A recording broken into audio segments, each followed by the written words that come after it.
Salut à tous et bienvenue pour cette deuxième FAQ sur le Japon et sur moi. Vous avez été quelques-uns à me poser vos questions, donc je vais essayer d'y répondre du mieux que je peux. Je vais répondre à tout le monde. Il y aura des réponses un peu plus développées et des réponses un peu plus rapides parce que de temps en temps, je ne saurai pas ou mon avis sera vraiment très simple. Je vais diviser cette vidéo en deux parties. Il y aura tout d'abord les questions sur le Japon en général et la vie ici. Et puis dans une deuxième partie, il y aura les questions sur moi, plus spécifiquement ce que je fais ou mon avis sur certaines choses. Allez, c'est parti. On commence avec la première question de Tetsudo Sekai qui me demande ce que je pense des transports ferroviaires au Japon. Alors évidemment, je pense que les transports ferroviaires au Japon sont très efficaces, très agréables, c'est propre. Il y a de la place, il y a de l'espace. Alors évidemment, pendant les heures de pointe, il y a beaucoup de monde, on est un peu serré. Mais quand on est hors heure de pointe, vraiment la disposition avec les bancs sur les côtés, c'est vraiment très agréable. On se sent jamais à l'étroit. Ensuite, c'est ultra calme. Personne ne parle, ou c'est très rare d'entendre des personnes parler ou discuter dans le train et dans le métro. Personnellement, j'aime bien prendre le train, ça ne me gêne pas du tout, même si c'est pour le prendre pendant une heure par exemple. Concernant les Shinkansen, je voyage peu en Shinkansen ces temps-ci, mais quand j'ai eu l'occasion de le faire, c'était toujours très agréable. Déjà, c'est ultra ponctuel, il y a un Shinkansen toutes les 5 ou toutes les 10 minutes, donc même si vous en ratez un, si vous n'avez pas réservé de train spécifique, vous pouvez prendre le suivant, ça ne vous retarde pas trop. À l'intérieur des Shinkansen, on peut retourner les sièges dans le sens qu'on veut, donc ça c'est vraiment super bien. C'est la même chose d'ailleurs dans les romance cars. Les romance cars, ce sont des trains à mi-chemin entre les trains normaux et les Shinkansen. Et il y en a un petit peu partout, ils sont très beaux d'ailleurs. J'adore le design et les couleurs et l'intérieur même est très spécifique, chaque romance car a son style. Et mon fils qui est passionné de train adore tous les romance cars et toutes les lignes de train. Moi personnellement je ne suis pas passionné de train, mais bon je les trouve toujours très jolis. D'ailleurs c'est toujours nickel, c'est super propre les trains, que ce soit à l'intérieur ou à l'extérieur. Voilà. C'est mon avis sur les transports ferroviaires au Japon, c'est pas très original, mais bon, c'est tout ce que j'avais à dire sur le sujet. Question suivante, Chrissy me demande si c'est facile de se faire des vrais amis au Japon. Alors, personnellement, j'ai jamais essayé de me faire de vrais amis au Japon, et pour être honnête, j'ai même pas de copains au Japon, de copains japonais. Quand j'étais touriste, j'ai rencontré beaucoup de Japonais qui parlaient français, à l'occasion généralement de soirées franco-japonaises, et je les revoyais à chaque fois lors de tous mes voyages, et ils étaient très sympas, je suis même allé chez eux, chez leurs parents, etc. Donc c'était vraiment très bon enfant. Mais voilà, c'était pas des relations plus développées que ça. Donc d'après ce que j'ai entendu, c'est assez difficile, voire même impossible d'avoir une relation vraiment d'amitié profonde, de confiance totale et de pouvoir se confier à l'autre personne. D'une part parce que dans la culture japonaise, on se confie pas, on parle pas trop des choses personnelles. Et d'autre part, peut-être parce qu'on est étranger et donc il y a toujours une certaine barrière, je sais pas. Peut-être que certains d'entre vous me contrediront, donc n'hésitez pas à me le dire dans les commentaires si vous n'êtes pas d'accord. Mais voilà. Moi personnellement, encore une fois, j'ai pas cherché à me faire des amis japonais et j'ai même pas de copains japonais, donc voilà, c'est ce que j'ai entendu et ce qui se dit en général. Vassilia me demande ce que j'aurais aimé savoir avant de venir m'installer au Japon. Alors, Vassilia, j'ai beaucoup réfléchi à ta question et j'avoue que j'ai pas trouvé de réponse parce qu'il n'y a pas grand chose que je me suis dit ah si j'avais su ça avant de venir, ça m'aurait bien aidé. Non, honnêtement, j'ai rien trouvé. Alors peut-être parce qu'il y avait ma femme et sa belle famille qui m'ont beaucoup aidé quand je suis arrivé au Japon. Mais il n'y a vraiment rien que j'aurais aimé savoir avant d'arriver. Pour arriver ici avec le visa d'étudiant, c'est l'école et l'intermédiaire qui s'en étaient occupés, donc j'avais rien de spécial et pas de problème. Pour faire les papiers une fois sur place non plus, rien de particulier, je suis allé à la mairie avec les documents nécessaires ou au service de l'immigration et ça s'est passé vraiment sans souci. Si je devais vous donner un seul conseil avant de venir au Japon pour le long terme, c'est d'avoir quelques bases de japonais. Pas forcément un niveau N3 ou N2, mais si vous avez un petit niveau N5 ou N4, ça peut être vraiment très utile parce que de temps en temps, vous tomberez sur des personnes qui parleront qu'en japonais et pas en anglais. Il y a beaucoup de japonais qui parlent très mal anglais ou qui ne veulent pas parler anglais. Donc de temps en temps, vous allez devoir vous débrouiller avec ce qu'on vous dit en japonais. Ensuite, elle m'avait demandé aussi concernant l'ouverture d'un compte bancaire, le téléphone portable, comment ça s'était passé. Alors moi, quand je suis arrivé au Japon, j'avais un compte dans une banque française qui me permettait de retirer au Japon. Donc c'était assez pratique parce que j'avais des revenus en France encore pendant la première année. Pour prendre un téléphone portable, c'est ma femme qui s'en était occupée, donc j'avais pas eu de soucis au début. Mais j'ai un ami qui est venu ici pour étudier pendant un an et c'était assez difficile parce que pour ouvrir un compte, il fallait un numéro de portable et pour avoir un portable, il fallait ouvrir un compte. Voilà, c'est des situations qui arrivent un petit peu au Japon. Concernant le compte bancaire, si vous venez ici pour un an, vous aurez peut-être des difficultés à ouvrir un compte dans certaines banques. Donc moi, je vous conseille la banque Shinsei. C'est là où j'ai ouvert mon compte et la banque est assez sympathique avec les étrangers, on va dire. Même si vous venez pour un an avec un visa étudiant, vous pourrez ouvrir un compte sans trop de problèmes. Sebrabar me demande quel est mon avis sur le niveau scolaire et les résultats scolaires entre la France et le Japon. Alors, à titre personnel, j'ai pas trop d'expérience parce que mon fils est encore trop jeune, il a seulement 5 ans, mais de ce que j'entends des élèves et de tous les Japonais, il n'y a pas trop de critiques sur le niveau scolaire des Japonais, comme ça peut être le cas en France où on dit toujours oui, il y a 20 ans, c'était beaucoup plus difficile, maintenant le bac est donné, tout ça. Donc il n'y a pas du tout ça au Japon. Et d'après deux études internationales, l'une PISA et l'autre TIMSS, qui juge le niveau des élèves dans plusieurs pays, eh bien les Japonais ont de très très bons résultats, que ce soit dans la compréhension, le niveau scolaire général, ou bien plus spécifiquement dans les mathématiques. Voilà, je vous mettrai des graphes et je vous mettrai les liens dans la description, vous pourrez aller voir ça, et la France est en général très très loin du niveau des Japonais. Alors bien sûr, il y a beaucoup d'autres choses à dire sur le niveau scolaire des Français et des Japonais, mais la question était seulement sur le niveau scolaire des Japonais par rapport aux Français, et voilà, d'après ce que j'ai entendu et d'après ces deux enquêtes, il n'y a pas photo, les élèves japonais ont un meilleur niveau que les élèves français. Nouvelle question, c'est Lolo qui se demande si un étranger avec un très faible niveau en anglais est mal vu par les Japonais, ou s'ils n'y prêtent aucune attention. Alors d'une manière générale, la plupart des Japonais s'intéresseront pas du tout à ton niveau d'anglais, puisque la plupart des Japonais ont eux-mêmes un très mauvais niveau en anglais. En revanche, si tu comptes t'installer ici et que tu ne parles pas forcément japonais, si tu travailles dans certains milieux, l'anglais sera vraiment nécessaire ou en tout cas te sera d'une grande aide. Maintenant, si c'est juste pour venir étudier le japonais ici ou pour être touriste, vraiment, il n'y a aucun souci. Personne ne te regardera bizarrement parce que tu ne parles pas anglais. À la limite, ce qui risque de t'arriver, c'est que des Japonais vont te parler en anglais parce que dans la tête de beaucoup de Japonais, étranger égale je parle anglais. Mais voilà, si tu dis que tu parles pas anglais, il n'y aura pas de souci, vous vous débrouillerez autrement. Passons maintenant à la question de Vatera dans Android qui me demande comment est valorisé le métier d'infirmier au Japon et s'il y a des plaintes concernant les conditions de travail notamment. Alors j'ai jamais entendu de plaintes sur ce sujet, mais je connais pas directement d'infirmiers. En fait, j'ai quelques élèves qui le sont, mais j'ai jamais discuté de ce sujet avec eux. Donc j'ai demandé à un de mes collègues, merci Akil si tu regardes cette vidéo, de demander à quelqu'un qu'il connaît qui était infirmière. Et ce qu'il en retourne, c'est que au moins cette personne était très bien dans son métier d'infirmière, le salaire était plutôt correct, ils pouvaient faire des gardes pour améliorer leur salaire aussi. Je vous mettrai quelques informations concernant le salaire moyen des infirmiers au Japon, donc ça dépend beaucoup de l'âge, ça dépend de l'ancienneté, de la région, mais globalement c'est un salaire plutôt satisfaisant qui est à peu près équivalent au salaire moyen japonais il me semble. Concernant les conditions de travail, elle était assez satisfaite. Au niveau des horaires notamment, les horaires étaient respectés, sauf en cas d'urgence évidemment où il fallait rester un peu plus tard, mais les heures supplémentaires étaient très rares. Et en plus dans la société japonaise dans son ensemble, le métier d'infirmier est quelque chose de vu de manière très positive et c'est assez populaire notamment chez les femmes.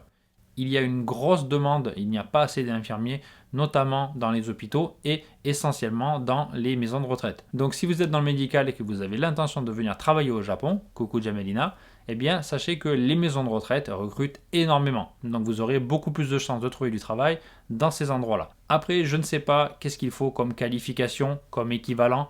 Est-ce qu'on recrute sur du long terme, sur du court terme ? Tout ça, je ne sais pas exactement. Mais pour répondre à la question qui m'a été posée, les Japonais qui sont infirmiers sont en général assez contents de leur situation et je n'ai jamais entendu de plainte, que ce soit de la part de mes élèves ou de la part de la connaissance de mon collègue. Voilà, j'espère avoir répondu à ta question. Dernière question sur le Japon avant de passer aux questions plus spécifiquement sur moi. Didier me demande ce que représente Noël pour les Japonais. Alors, j'en ai parlé un petit peu dans ma dernière vidéo de news, donc je t'invite à la regarder si tu ne l'as pas déjà vue. Mais pour te répondre aussi ici, eh bien, Noël, c'est quelque chose qui est assez présent au Japon. Bien sûr, c'est une fête commerciale et pas du tout une fête religieuse, mais bon, c'est un peu comme en France maintenant. Et la plupart des Japonais, surtout les parents, offrent des cadeaux à leurs enfants. On n'offre pas forcément de cadeaux à ses amis et au reste de la famille, mais pour les enfants, en tout cas, les Japonais achètent des cadeaux comme les Français. Ensuite, un petit peu partout, il y a des musiques de Noël, il y a des décorations, il y a des magnifiques sapins de Noël dans tous les centres commerciaux, et il y a aussi de très belles illuminations dans certains quartiers de Tokyo ou de Yokohama. Et enfin, pour le repas Noël, beaucoup de Japonais font un bon repas un petit peu spécial, pas tout le monde évidemment, mais beaucoup de gens mangent notamment du poulet. Voilà, vous avez peut-être déjà entendu parler de KFC qui s'est imposé comme le truc à manger pour Noël et donc il faut réserver longtemps en avance si on veut manger du KFC pour Noël. Il y a aussi du poulet rôti partout dans les magasins, dans les supermarchés, voilà, ça je l'ai déjà dit dans l'autre vidéo. Et comme je l'avais aussi dit dans l'autre vidéo, Noël c'est vraiment la fête des amoureux. Donc si vous vous promenez le 24, le 25, il y a beaucoup de couples et donc c'est une fête plus importante encore que la Saint-Valentin. Pour conclure sur ce sujet et pour enchaîner sur les questions qui me concernent, Théanine me demandait si je fêtais Noël et si je faisais quelque chose de différent par rapport à ce que je faisais en France. Eh bien oui, je fête Noël chaque année, il y a un grand sapin qui est juste derrière moi, hors cadre vous ne le voyez pas, mais avec mon fils, on décore le sapin, il y a des décorations dans la maison et pour le 25 décembre, eh bien, on met les cadeaux au pied du sapin pour mon fils, pour ma femme et pour ma belle famille également. Et puis on fait un bon repas avec soit du poulet, soit de la dinde, soit d'autres choses d'ailleurs. Mais voilà, pour moi c'est vraiment la même chose qu'en France, on fait ça en famille et on s'offre des cadeaux. Un peu dans le même thème, Marie me demande s'il y a des fêtes françaises ou européennes que je conserve ici avec ma famille. Eh bien, en France, avec ma famille, je fêtais vraiment seulement Noël. Les autres fêtes n'étaient pas très importantes, je recevais quelques chocolats pour Pâques, mais ça s'arrêtait là. Et donc ici au Japon, je fais la même chose avec ma femme et mon fils. À Noël, on fête ça comme en France, et puis le reste de l'année, on fête plutôt les fêtes japonaises traditionnelles. Voilà, c'est aussi dû au fait qu'en France, j'ai l'impression que la plupart des fêtes sont pas vraiment très importantes ou pas très fêtées, alors qu'ici au Japon, vraiment, les fêtes rythment l'année. J'avais fait une vidéo au début de la chaîne sur ce sujet, je vous invite à la regarder si vous ne l'avez pas déjà vue. Je trouve qu'en France, on n'a pas trop ça. Il y a quelques fêtes par-ci par-là, mais elles ne sont pas forcément aussi importantes. Alors c'est mon avis personnel, hein, peut-être que d'autres auront un avis totalement différent, mais j'ai vraiment l'impression qu'en France, les fêtes existent mais ne sont pas vraiment très importantes dans la vie des Français, alors qu'au Japon, elles sont vraiment omniprésentes et elles rythment vraiment la vie des Japonais. Question suivante, Alaric me demande si je cuisine français quand on invite des amis japonais. Alors effectivement, quand on invitait des amis de ma femme, ou même ma belle famille, eh bien on cuisine très souvent français. On leur a fait notamment découvrir la raclette, parce que j'ai un appareil à raclette que j'ai acheté sur Amazon, et on peut acheter de la raclette assez facilement dans les magasins Caldi, j'en ai parlé dans la vidéo sur le centre commercial. On leur a fait du couscous, on leur a fait des ratatouilles. Ma femme cuisine très bien, elle a récupéré beaucoup de recettes de ma mère notamment. Hein. Donc elle a fait aussi à ses amis des quiches ou par exemple des gratins dauphinois ou bien d'autres plats, des pâtisseries, etc. Donc oui, on cuisine très souvent français quand on reçoit des amis japonais. Question suivante, Xelefio me demande comment je m'organise, comment j'arrive à gérer la famille, le boulot et faire des vidéos pour YouTube. Alors c'est une bonne question et c'est vrai que c'est pas évident parce que je travaille en général jusqu'à 21h, en réalité 3 soirs par semaine, et puis le reste du temps, quand je suis à la maison un peu plus tôt, je m'occupe de mon fils. Donc je tourne mes vidéos en général le soir quand tout le monde dort, et là actuellement il est d'ailleurs 22h30 et je suis en train de filmer dans mon salon.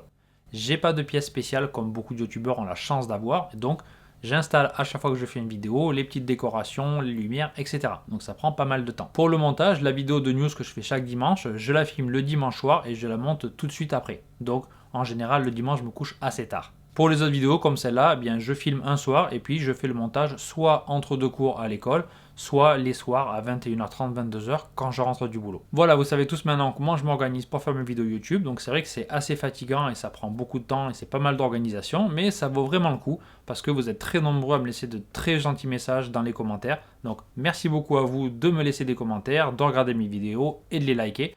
Continuez, ça m'encourage vraiment et c'est vrai que sans ça, si j'avais pas ce support, je pense que j'aurais peut-être déjà abandonné. Donc merci à vous tous, je vais continuer à faire de bonnes vidéos, je l'espère. Orae me demande pourquoi j'ai choisi de vivre au Japon. Il y a une autre question de DXRuma qui me demandait aussi pourquoi je suis parti vivre au Japon et pourquoi j'ai quitté mon confort en France. Qu'est-ce qui a fait le déclic ? Surtout parce que j'étais un petit peu âgé, j'avais plus de 30 ans à l'époque. Les deux questions sont assez similaires, donc je vais y répondre en même temps. Dans ma première vidéo, je crois, j'avais expliqué un petit peu la raison de ma venue au Japon. En fait, je suis venu au Japon pour la première fois en tant que touriste quand j'avais déjà 30 ans. Je crois que c'était en 2008, il faudrait que je vérifie les dates, mais bon, c'était à peu près ça. Et donc je suis tombé immédiatement amoureux du pays. En l'espace de 2-3 ans, je suis venu 4 ou 5 fois, et à chaque fois, je venais pour un mois, parce que j'avais beaucoup de congés en France, j'étais fonctionnaire comme vous le savez. Et à chaque fois que je rentrais en France, j'avais qu'une seule idée en tête, c'est retourner au Japon. Et pendant que j'étais en train de commencer à organiser ma venue au Japon pour étudier le japonais dans une école ici, j'ai rencontré ma femme lors d'un voyage en tant que touriste. Donc ça rejoint aussi une deuxième question de DXRuma qui me demande comment j'ai rencontré ma femme. Alors, je sais, j'avais dit une question pour tout le monde, mais c'était l'anniversaire de DXRuma il n'y a pas longtemps, donc voilà, il a le droit à 2 questions. Et donc pour raconter plus en détail comment j'ai rencontré ma femme, c'était pendant un voyage au Japon. J'étais avec 2 amies japonaises qui me faisaient visiter Yokohama. D'ailleurs c'était je crois la première fois que je venais à Yokohama, et j'avais mal à la tête. Et quand j'ai mal à la tête, j'aime bien boire du café, parce qu'il paraît que c'est bien et que ça aide à guérir du mal de tête. Et donc on est allé à la tour Landmark à Minato Milai, et on a choisi un café au hasard, et pendant qu'on était dans ce café, bien sûr, on parlait en français. Parce qu'à l'époque, je parlais pas du tout japonais, et que mes 2 amies parlaient, elles, français. Et à un moment donné, la serveuse est venue demander à mes amies si j'étais français. Elles ont répondu que oui, et donc elle a expliqué que dans la cuisine, quelqu'un qui préparait les plats, étudiait le français. Et donc si elle pouvait venir pour discuter. Et donc elle est venue, on a fait connaissance, on a discuté un petit peu, et quelques mois plus tard, elle est venue en France pour étudier le français, et à ce moment-là, on s'est revus, et voilà, vous savez comment ça s'est terminé. Donc pour revenir à pourquoi j'ai quitté la France et mon confort, non seulement je voulais vivre au Japon, en plus j'avais rencontré ma femme, donc je voulais être avec elle, et en plus j'ai pas vraiment tout quitté d'un coup, j'avais quand même un filet de sécurité. J'étais fonctionnaire et j'ai pris un congé de formation, ce qui me permettait pendant 1 an de recevoir une partie de mon salaire tout en étudiant quelque chose à distance ou en étudiant le japonais dans une école, ce que je faisais. Et à l'issue de cette année, je pouvais retourner dans mon poste, ou en tout cas j'avais un poste sûr en France. Depuis, vous connaissez la suite, je suis resté au Japon, mais je n'ai toujours pas démissionné. Je suis toujours en théorie fonctionnaire français. Maintenant, je suis en congé de longue durée pour m'occuper de mon fils. Donc si je décidais demain de retourner en France, j'aurais un travail dans la fonction publique où je travaillais avant. Donc j'étais douanier. mais ça ne sera pas forcément au même endroit, mais en tout cas, j'ai un poste sûr et certain.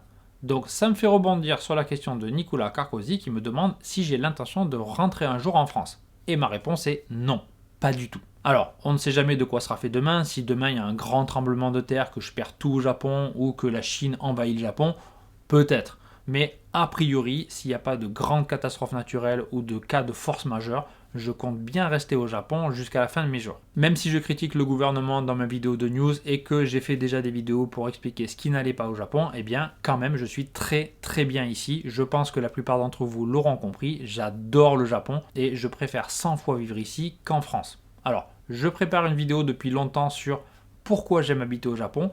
Elle n'est pas tout à fait prête, donc encore un petit peu de patience, mais en tout cas, à titre personnel, je suis vraiment beaucoup mieux au Japon, malgré les problèmes. Il y a quand même beaucoup d'avantages qui font que le Japon est pour moi un meilleur choix que la France. Un peu dans le même sujet, Geoffrey me demande si l'architecture française ancienne, classique, me manque. Eh bien, pas du tout, désolé au risque de te décevoir, mais je ne suis pas vraiment fan ou même amateur d'architecture, donc ça me manque pas du tout. Question suivante de 6Cara2 qui me pose des questions sur ma belle famille, ma relation avec eux, est-ce qu'ils se sont inquiétés quand ma femme s'est mariée avec moi, est-ce qu'ils avaient peur qu'elle parte ou qu'elle ait des problèmes dans sa relation parce que je suis étranger, et est-ce qu'ils sont déjà venus en France? Donc ça fait beaucoup de questions, mais bon, c'est le thème de la belle famille, donc ça va. Alors j'ai eu énormément de chance parce que ma belle famille est vraiment ultra cool. J'ai déjà lu des témoignages de gens qui avaient eu beaucoup de problèmes avec leur belle famille, qui avaient eu du mal à se faire accepter ou qui avaient dû se marier avant de pouvoir vivre avec la femme qu'ils aimaient. Moi, pas du tout. La première fois que j'ai rencontré ma belle famille, j'ai dormi chez eux directement dans la même chambre que ma femme. Alors j'ai dormi par terre à côté d'elle, mais j'ai été accepté et bienvenu tout de suite. Ça vient peut-être du fait que ma femme a toujours été intéressée par l'étranger, que ce soit l'anglais, elle est allée au Canada, ou que ce soit le français. Elle a toujours étudié et aimé les langues étrangères. Ou que mes beaux-parents sont aussi intéressés par l'étranger. Ma belle-mère, quand elle était jeune, a visité un peu l'Europe. Et mon beau-frère parle très bien anglais et s'intéresse pas mal à ce qui se passe à l'étranger. Il y avait aussi le fait que je suis plus âgé que ma femme et que quand on a commencé à sortir ensemble, eh bien, je travaillais déjà depuis plusieurs années, j'étais fonctionnaire et je parlais anglais et je commençais à étudier le japonais. Donc voilà, ça faisait beaucoup de choses en ma faveur et puis voilà, ils sont vraiment très cool. Il n'y a eu aucun problème et même aujourd'hui, hein, ma belle-mère vient souvent chez nous, ils nous dépannent, ils sont là quand on a besoin d'eux et je les tutoie, je parle avec eux comme je parlerais avec n'importe qui. Il n'y a pas de kego, il n'y a pas trop de distance, hein, pas du tout même.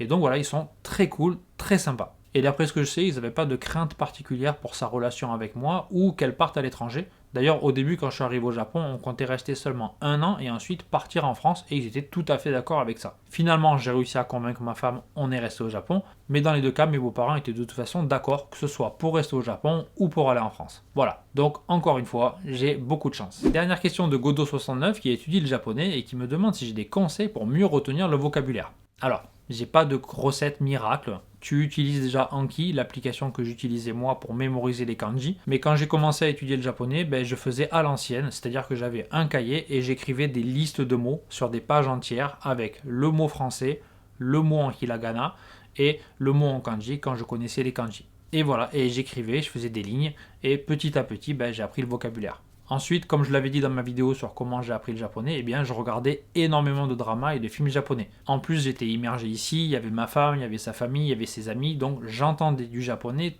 toute la journée. Donc c'est vraiment très important de s'immerger.